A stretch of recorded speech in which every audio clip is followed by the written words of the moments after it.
오늘 우리에게 주시는 말씀은 히브리서 6장 16절로 20절 말씀입니다. 신약성경 358페이지 히브리서 6장 16절로 20절 끝절까지 말씀입니다.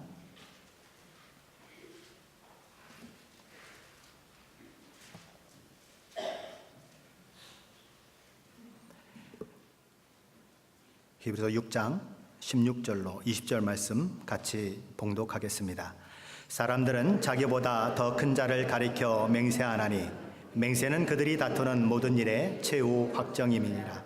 하나님은 약속을 기업으로 받는 자들에게 그 뜻이 변하지 아니함을 충분히 나타내시려고 그 일을 맹세로 보증하셨나니 이는 하나님이 거짓말을 하실 수 없는 두 가지 변하지 못할 사실로 말미암아 앞에 있는 소망을 얻으려고 피난처를 찾은 우리에게 큰 안위를 받게 하려 하심이라. 우리가 이 소망을 가지고 있는 것은 영혼의 닷 같아서 튼튼하고 견고하여 휘장 안에 들어가나니 그리로 앞서가신 예수께서 멜기세덱의 반차를 따라 영원히 대제사장이 되어 우리를 위하여 들어가셨느니라. 아멘. 오늘 우리가 사는 이 미국 사회는 신용사회라 이렇게 불려집니다. 신용이 아주 중요한 사회인 것입니다. 신용이라고 하는 것을 한마디로 이야기한다면 어떤 것일까? 그 사람이 약속한 것을 지킬 수 있는가? 그가 믿을 수 있는 사람이냐 하는 것입니다. 하나님의 약속을 받은 우리도 과연 약속하신 하나님은 믿을 만한 분인가? 혹은 하나님의 약속은 신뢰할 만한 것인가 하는 물음을 던질 수가 있는 것입니다. 만일 우리가 종종 그러듯이 하나님께서 막 변덕스러우셔서 오늘 말씀하신 것을 내일 바꾸신다면 우리는 하나님을 신뢰할 수 없을 것입니다. 아무리 내 약속을 믿어라, 내 약속을 신뢰하라 해도 믿을 수가 없게 될 것입니다. 그런 하나님의 약속이라면 오래 참고 견디는 것은 불가능한 것입니다. 그래서 오늘 본문은 하나님께서 우리에게 하신 약속이 얼마나 믿을 만하고 얼마나 확실한가 하는 것을 설명해 주고 있는 것입니다. 16절 말씀 우리 함께 다시 보십니다. 16절입니다. 사람들은 자기보다 더 큰 자를 가리켜 맹세하나니 맹세는 그들이 다투는 모든 일의 최후 확정이니라. 사무엘상 28장에 가면 이스라엘이 위기를 만나는 장면이 나타납니다. 나라의 영적인 지도자여 기둥과 같이 여겼던 사무엘이 죽습니다. 설상가상으로 블레셋 군대가 쳐들어와서 수넴의 진을 치고 이스라엘을 치려고 하는 것입니다. 사울왕은 길보아산에 이스라엘 사람들을 모아놓고 이 블레셋 군대와 마주 대하게 했습니다. 그러나 이스라엘 군대는 블레셋 군대에 비해서 마치 오합지졸 같은 것입니다. 블레셋 군대를 바라보고 자기 이스라엘 군대를 바라보니까 이 사울의 입에서는 한숨밖에 나올 것이 없는 것입니다. 갑자기 사울왕의 이 마음에 공포가 밀려오는 것입니다. 하나님, 어찌하면 좋습니까? 어떻게 위기를 극복할 수가 있겠습니까? 그래서 하나님 앞에 나아가 하나님의 도움을 구하는데 하나님은 아무런 응답을 하시지 않는 것입니다. 그래서 사울왕은 왕복을 벗고 일반 사람처럼 변장을 하고 한 신접한 여인을 찾아가게 되는 것입니다. 그래서 그 여인에게 이렇게 말하는 것이지요. 네 신접한 술법으로 내가 내게 말하는 사람을 불러 올려라. 그랬더니 신접한 여인이 이렇게 말합니다. 이보세요. 사울왕이 신접한 자와 박수들을 다 멸절시켰거늘 당신은 어찌하여 나에게 생명의 올무를 놓으려고 하십니까? 나를 죽게 하려고 아주 작정을 하신 겁니까? 나는 못합니다. 그러는 겁니다. 불러 올려라. 못한다. 불러 올려라. 못한다. 실갱이가 벌어지는 것입니다. 의견이 다른 것이지요. 다툼이 일어나는 것입니다. 그때 사울왕이 이렇게 얘기합니다. 사무엘상 28장 10절 말씀이죠. 사울이 여호와의 이름으로 그에게 맹세하여 이르되 여호와께서 살아계심을 두고 맹세하노니 이 일로는 벌을 당하지 아니하리라. 이 맹세를 들은 신접한 여인은 더 이상 못한다 이야기하지 않고 내가 누구를 내게로 불러올리랴 묻습니다. 사무엘을 불러올려라. 신접한 여인은 잠시 후에 이 변장한 남자가 사울 왕임을 알게 됩니다. 사울 왕이 누굽니까? 이렇게 신접한 자들이나 박수들을 다 죽여 없앴던 왕인 것입니다. 그래서 크게 두려워하는 것입니다. 그러나 사울 왕은 이 여인을 죽이지 않습니다. 왜 그렇죠? 자기와는 비교할 수 없는 크신 여호와 하나님의 이름으로 맹세했기 때문에 그런 것입니다. 맹세는 모든 일을 확정하는 것이다. 맹세는 모든 일의 최후 확정이니라. 사람들은 자기보다 더 큰 자를 가리켜 맹세하나니 맹세는 그들이 다투는 모든 일의 최후 확정이니라 하는 말씀의 의미가 바로 이것인 것입니다. 맹세로서 약속하는 사람은 자기보다 더 큰 사람을 걸고 맹세를 하여야 합니다. 왜냐하면 자기가 한 약속을 지켰는지 지키지 않았는지를 나중에 판단해 줄 수 있어야 하고, 안 지켰을 때에는 거기에 합당한 벌을 내릴 수 있는 사람을 걸고 맹세해야 되기 때문에 그런 것입니다. 자, 17절 말씀을 함께 보시겠습니다. 17절입니다. 하나님은 약속을 기업으로 받는 자들에게 그 뜻이 변하지 아니함을 충분히 나타내시려고 그 일을 맹세로 보증하셨나니. 하나님께서는 그 약속하신 것을 반드시 이루시는 분이라고 하는 것을 충분히 나타내시려고 그 약속을 맹세로 보증하셨다, 이렇게 기록되고 있습니다.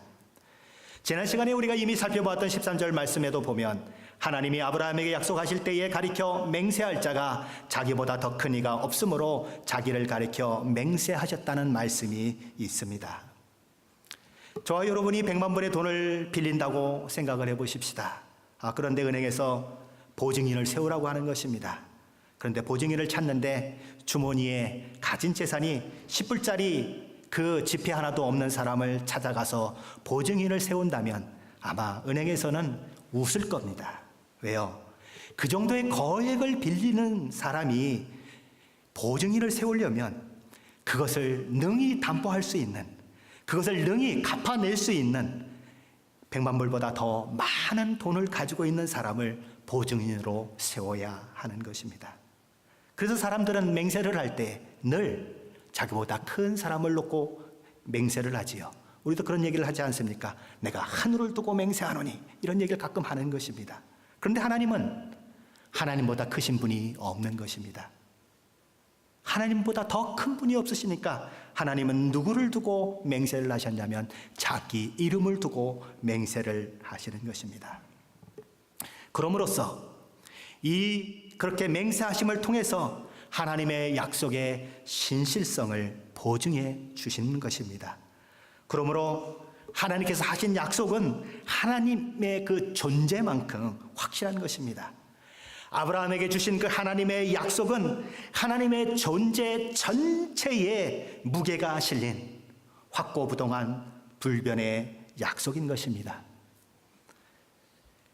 유대인의 글이라고 하는 그 글 속에 모세가 하나님께서 당신의 이름으로 맹세하신 것에 대해서 말하는 기록이 있습니다. 물론 성경 기록은 아닙니다. 거기 모세는 이렇게 얘기합니다.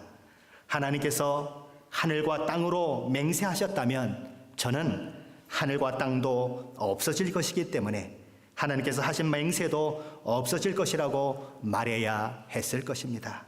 그러나 이제 하나님께서 영존하시는 하나님의 위대한 이름으로 맹세하셨으니 하나님의 맹세는 영원히 지속됩니다.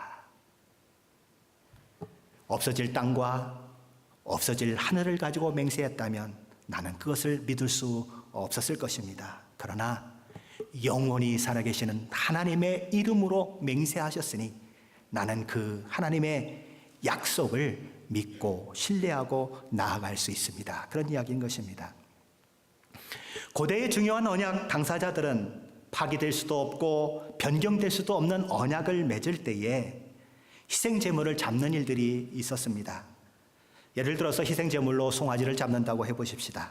송아지를 정확하게 둘로 쪼개는 것입니다. 그래서 반은 이쪽에다가 놓고 반은 또 다른 쪽에다 놓는 것입니다. 마치 거울에 반사되는 것처럼 똑같은 반 잘라놓은 이 송아지가 양쪽에 이렇게 있는 것이지요.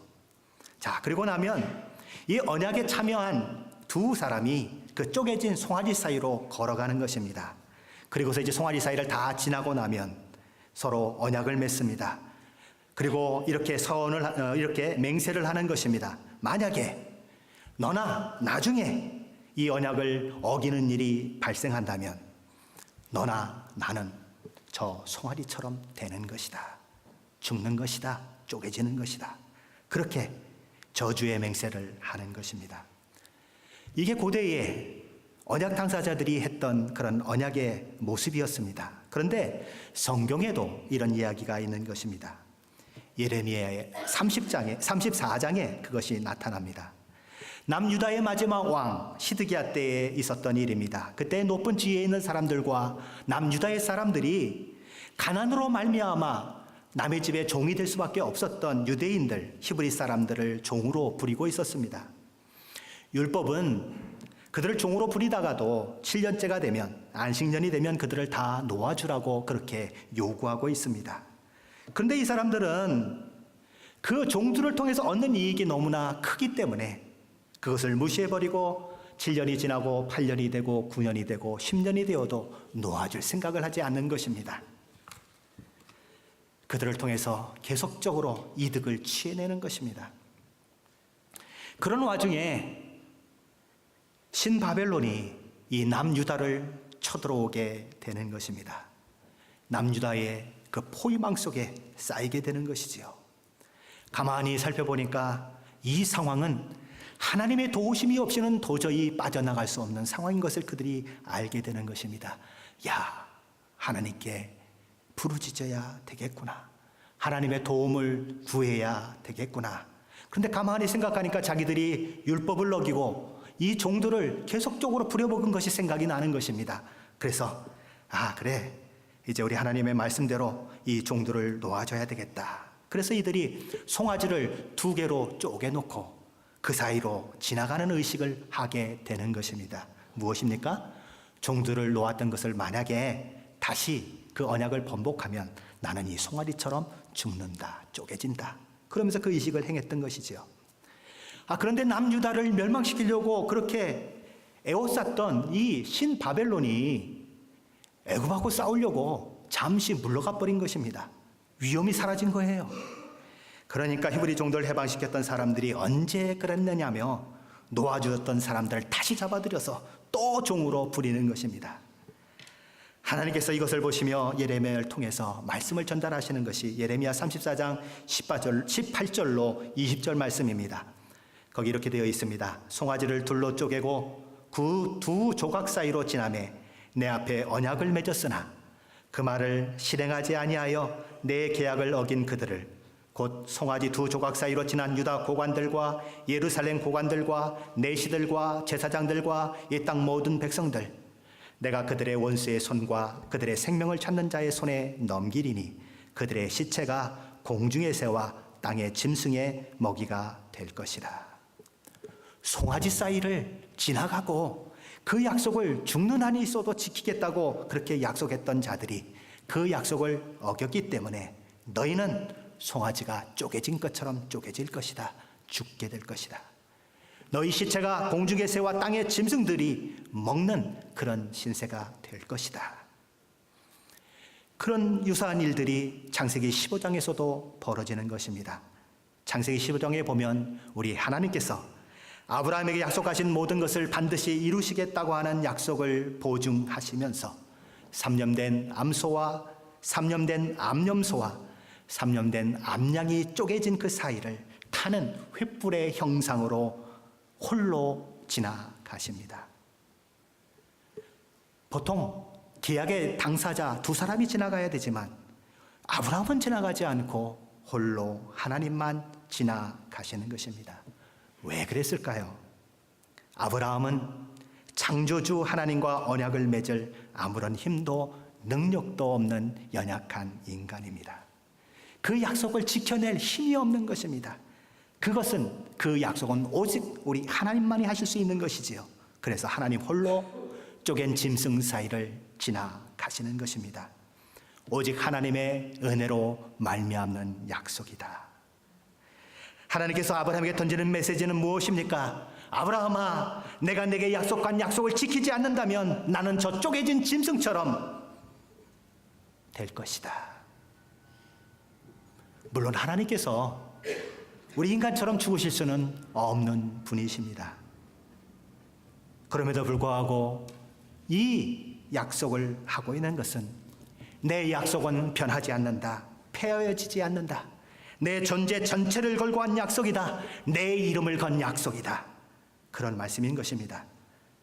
그렇게 하나님께서는 아브라함과 약속하셨고 그 아브라함과 약속했던 그 약속이 우리에게도 해당된다고 성경은 이야기하고 있는 것입니다. 로마서 4장 23절로 24절은 이렇게 말합니다. 그에게 의로 여겨졌다 기록된 것은 아브라함만 위한 것이 아니요 의로 여기심을 받은 우리도 위함이니 곧 예수 우리 주를 죽은 자 가운데서 살리신 이를 믿는 자니라. 여기 이렇게 되어 있습니다. 아브라함만 위한 것이 아니요 의로 여기심을 받을 우리도 위함이니. 그러면 의로 여기심을 받을 우리가 누구입니까? 24절 하반절은 이렇게 얘기합니다. 예수 우리 주를 죽은 자 가운데서 살리신 이를 믿는 자라. 아브라함만이 아니라 장차 아브라함의 후손 중에 오실 메시아이신 예수 그리스도의 십자가의 은혜를 통해 구원받을 우리를 위한 것이다. 이렇게 얘기하는 것입니다. 오늘 저희가 이미 읽었던 본문 17절도 그것을 이야기하지요. 하나님의 약속을 기업으로 받는 자들에게 그 뜻이 변하지 아니함을 충분히 나타내시려고 그 일을 맹세로 보증하셨다. 이렇게 이야기하는 것입니다. 사실 하나님은 맹세가 필요 없으신 분이십니다. 하나님은 말씀하시면 그게 법이고 하나님이 말씀하시면 신실하신 분이시기 때문에 맹세를 안 해도 다 지켜내시는 분이십니다. 그런데도 불구하고 왜 하나님께서는 맹세를 하셨는가? 그것은 인간의 언어로 인간에게 이야기하기 위해서 그런 것입니다. 인간의 머리로 이해하기는 것을 돕기 위해서 그러신 것입니다. 하나님께서는 자기 뜻의 그 불변성, 즉 자신의 목적이 절대 변하지 않는다는 그리고 고정된 것이라고 하는 것을 보이시기 위해서 맹세로 그것을 보증하신 것입니다. 우리 18절 말씀 같이 읽어보시겠습니다. 18절입니다.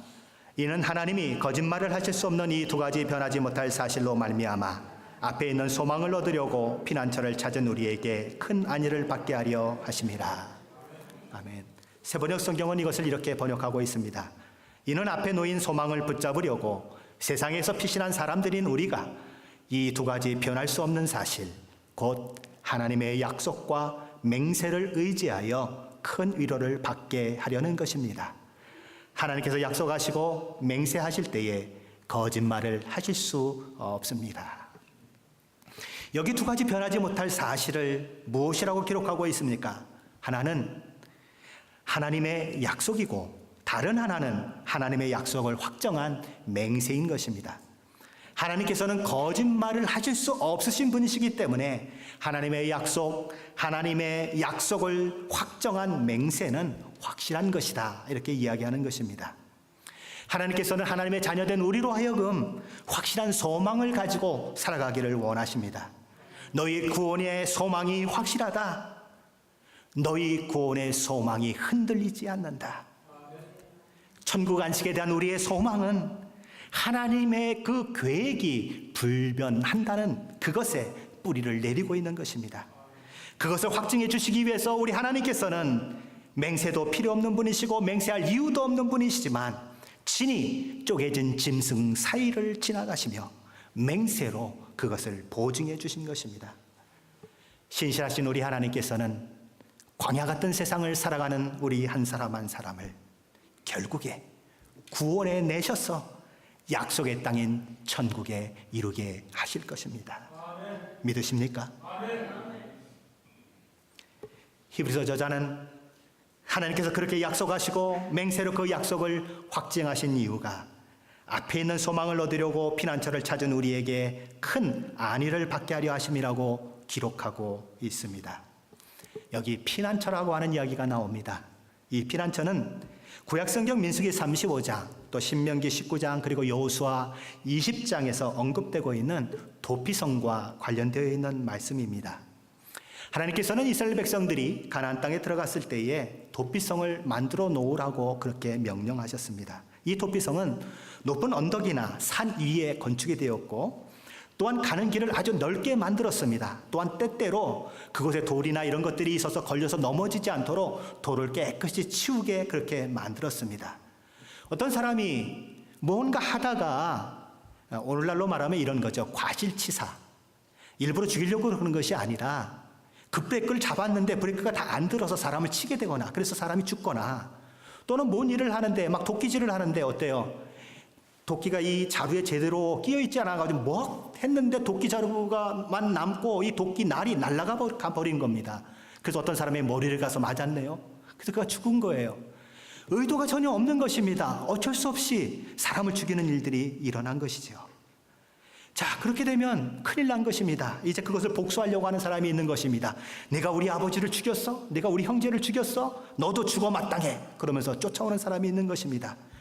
그런 사람들, 어쩔 수 없이 이런 잘못을 저질 수밖에 없었던 사람들이 달아나야 하는 것, 그것이 도피성인 것입니다.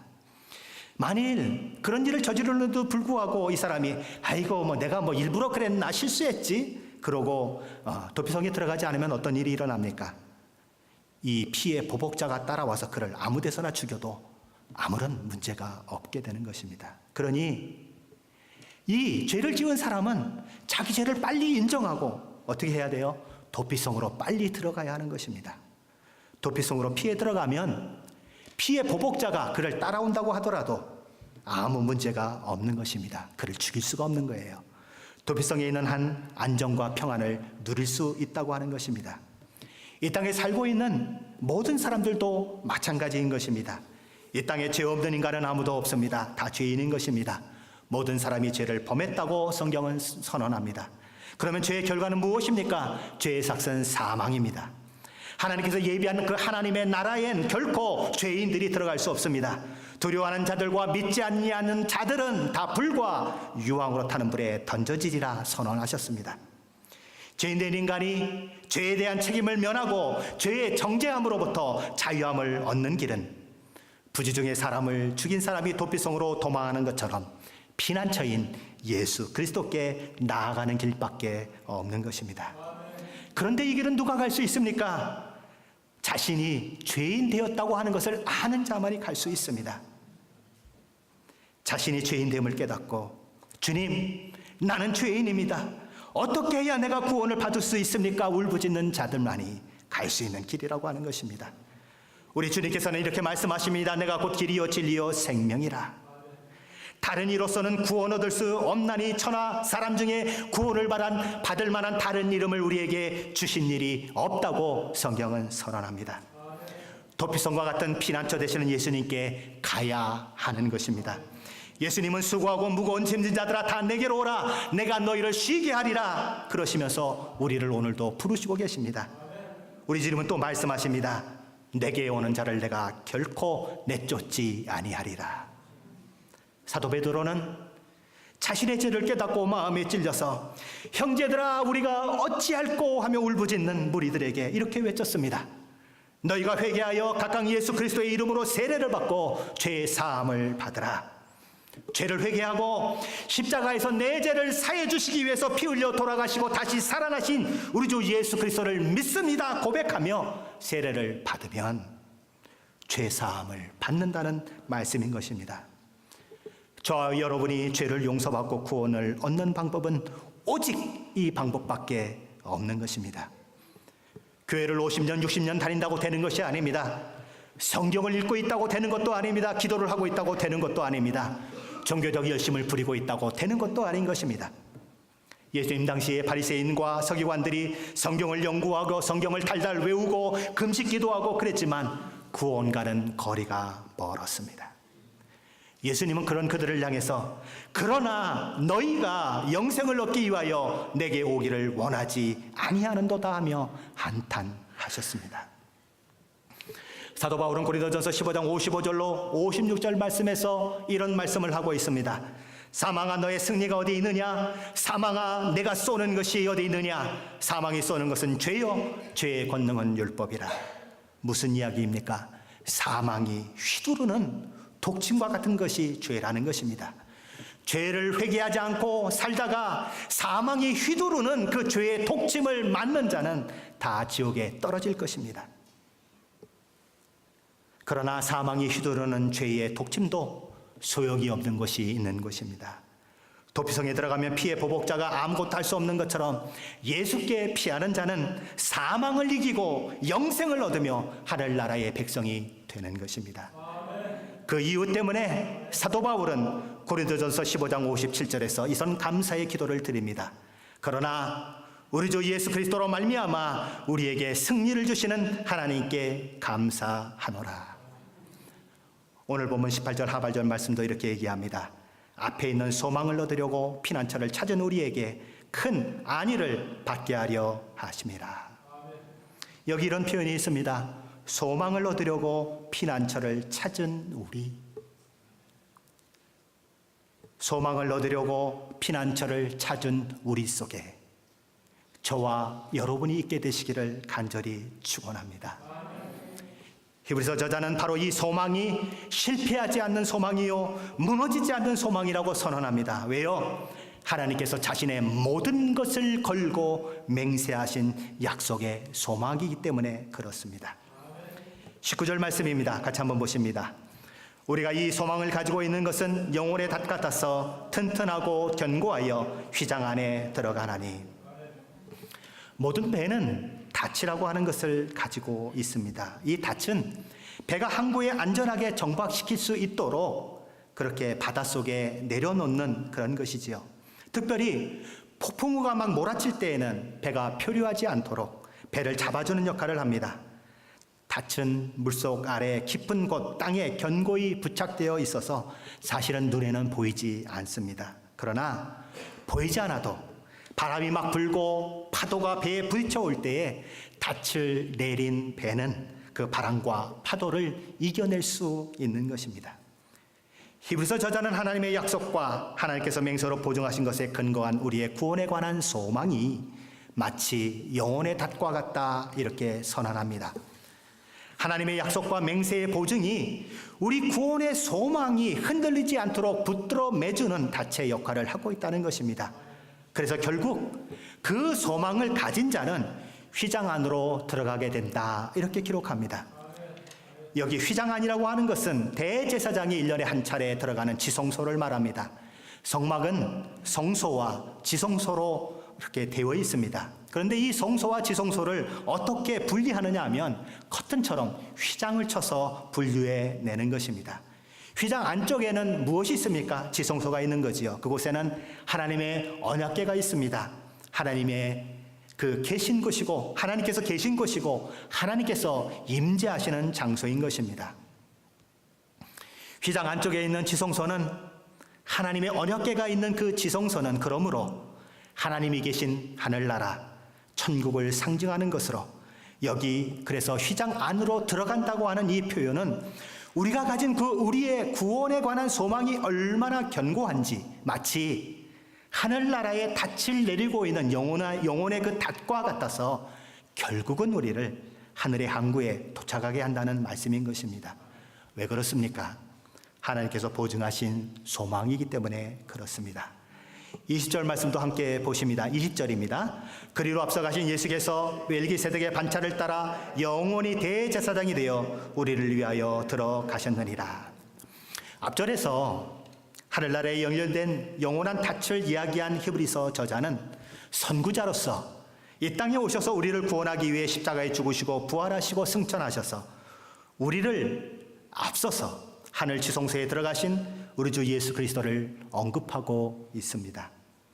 이스라엘 민족 가운데 아론의 반차를 쫓은 대제사장이 아니고 멜기세덱의 반차를 따른 영원한 제사장으로서 하늘 지성소에 들어가셨다고 말하고 있습니다. 그런데 여기 앞서가신으로 번역된 이 헬라어 프로드로모스라고 하는 이 단어는 성경 전체에서 오직 여기 히브리서 6장 20절에서만 나오는 그런 단어입니다. 우리말로 번역을 한다고 그러면 선두주자, 선구자 이렇게 번역이 될 수 있는 그런 단어입니다. 그리스 항구에는 흔히 모래톱이라고 하는 것이 있었다고 합니다. 모래톱이 어떤 것이냐 하면 항구에 가까운 곳에 이 모래가 이렇게 높이 쌓여 있어서 이 물 바깥에서는 보이지 않지만 수심이 낮은 부분이 있는 것입니다. 그런데 큰 배가 항구로 들어가려고 하면 그것이 늘 걸림돌이 되는 것입니다. 왜요? 여기는 깊은데 조금 가다 보면 낮은 쪽이 있으니까 배가 걸리는 것이죠. 그걸 모르고 전속력을 다해서 항구로 가겠다고 달렸다가는 배가 파손되어 버리는 것입니다. 자, 그러면 어떻게 해야 되느냐? 그래서 사람들은 이렇게 했다고 하지요. 큰 배에서 작은 배를 내리는 것입니다. 그리고 그 작은 배에다가 무엇을 실으냐 하면 닻을 실은 겁니다. 어떤 닻일까요? 큰 배를 정박시킬 때 쓸 수 있는 그 닻을 작은 배에다 실는 것입니다. 그러면 작은 배는 아무리 이게 뭐 좀 올라왔다고 해도 가는데 지장이 없지 않습니까? 그러면 배가 막 이렇게 노를 젓든지 뭐 이렇게 해서 어디로 갑니까? 항구로 가는 겁니다.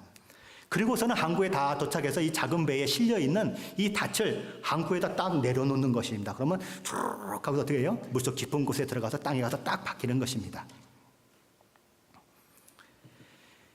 자, 큰 배는 아직 항구에 들어오지 못하고 있습니다. 그런데 닻은 어디에 있습니까? 이미 항구에 들어가 있습니다. 이제 조금 있다가 바닷물이 쭉 불어나면 어떻게 해요?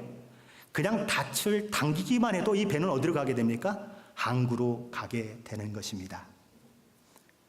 물론 그러기 전에 이 배는 폭풍도 만나고 바람도 만나게 될 것입니다. 그러나 이미 닻이 항구에 가서 아주 힘있게 그렇게 고정되어 있기 때문에 그 모든 것들을 이 배는 견뎌낼 수 있는 것입니다. 닻이 먼저 항구에 도착해 있다고 하는 것은 무엇을 가리킵니까? 큰 배가 조만간 이 항구에 입항하게 될 것이라고 하는 보증수표와 같은 역할을 하는 것이 이 닻인 것입니다. 우리 믿음의 선두주자이신 우리 주 예수 그리스도께서는 이미 천국에 들어가셔서 우리를 위한 영혼의 닻을 천국에다 내려놓으신 것입니다. 이미 우리 구원의 소망의 닻은 천국에 내려져 있다. 조만간 우리는 이 영혼의 닻이 있는 곳에 이르게 될 것입니다. 그것이 우리의 소망인 것이죠.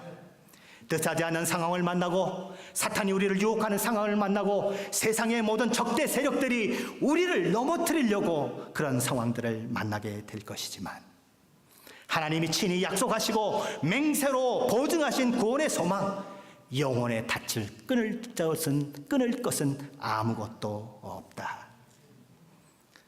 그래서 사도 바울은 이런 고백을 하고 있는 것입니다.